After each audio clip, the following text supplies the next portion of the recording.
Hey, what's up guys, Carlos here. I hope you're having a great day, and I just want to talk to you all about how to get a lot of kills in Black Ops 3.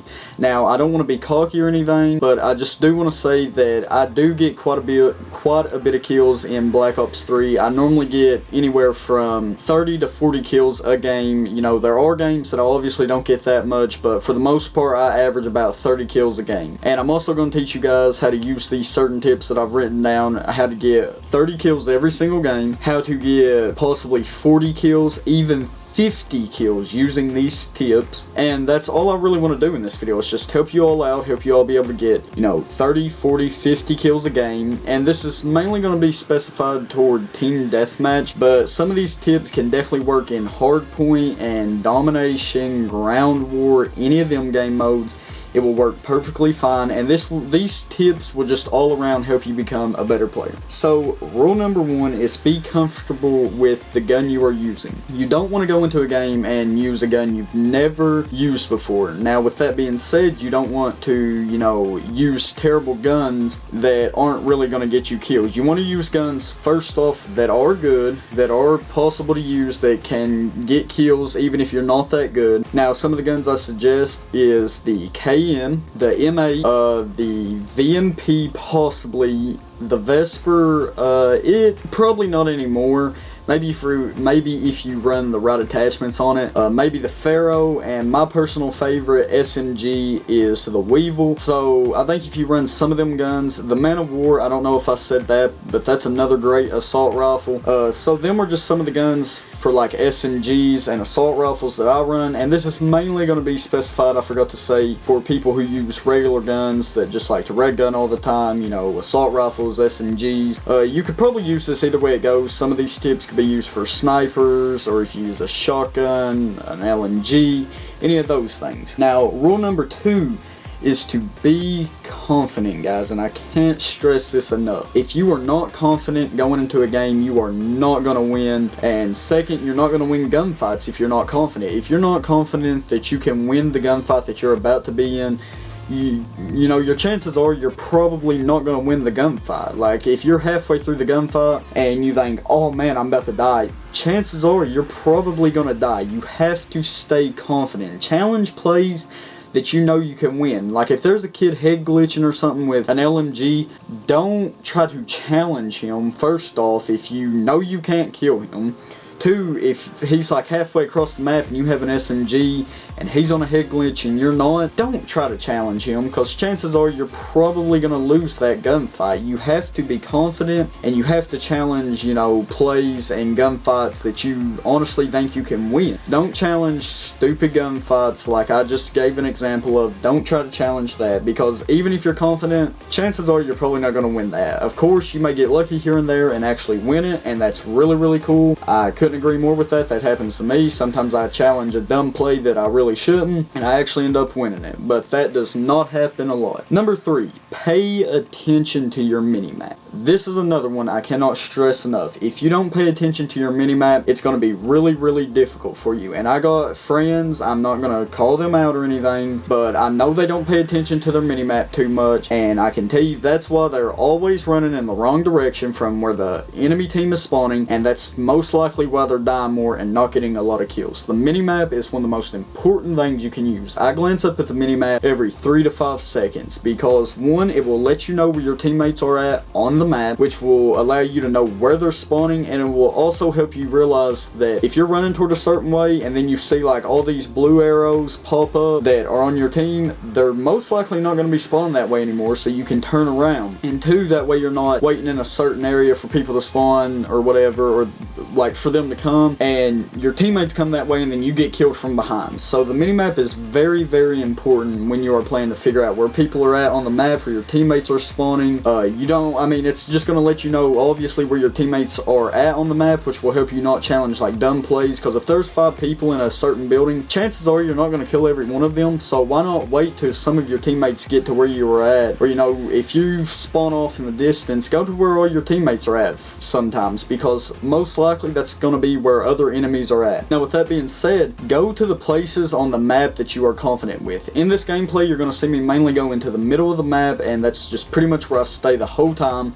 because I'm confident in the middle of the map. One, I know where all the head glitches are, I know where all the escape routes are, and I just know where to go, where they're going to be coming once they spawn on either side of the map. I just know where people are going to be coming through, all these things. You don't want to be on the side of the map where you don't know what's happening, you don't know any escape routes, you don't know where certain head glitches are, because one, they can use them head glitches, two, you're not going to know where them head glitches are at, so you won't know if anybody could be on one, or you won't know the ones that you could get on. So I think it's always important to run on parts of the map that you are confident and you know where like escape routes are, and you know where head glitches are, and you know where people are going to be coming from. Just places on the map that you are confident and that you know really well. Now, score streaks. Score streaks are very important. Me personally, I think you should run a UAV and maybe 2 score streaks that are going to get you kills, like the lightning strike, the hailstorm, the talon. I run them score streaks. The score streaks I run are UAV, hailstorm, and talon. Them are the 3 score streaks I run. I really like them, and I think it's important to at least run 1 score streak that will get you kills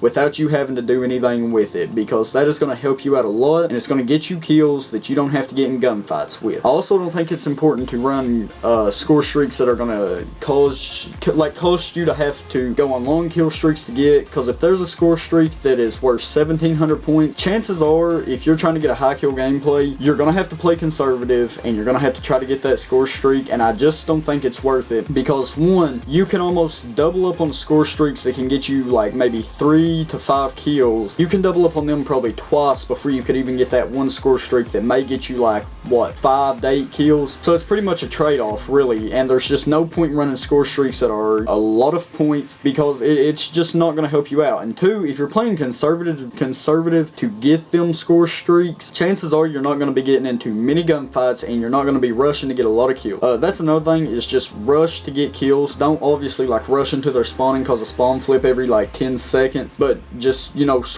you gotta sort of be pushy with the kills you're getting. You can't sit back and wait for them to come to you. You really gotta push and get the kills for yourself. Rule number 6, the specialists that you run. I'm not too sure what all the specialists are in Black Ops 3. I know some get you kills and I know some protect you when you're getting shot at. Two of the specialists I think you should try to run is War Machine and Kinetic Armor. I think them two are the biggest specialists that you can run, and I personally think they work the best. I run the War Machine. I personally think it works really well. It helps me get kills. It doesn't take too long to get. I think it's like maybe 8 kills or something, and you can die and still get it. So I think that's really worth it, and normally when I get the War Machine, I manage to get like 6 kills possibly. At most, maybe 7 every once in a while, depending on how many like double kills you get with it. So it can be really effective. Another thing is Kinetic Armor can be really good, because you can turn it on and it will make it to where you can't, like, how do I put this?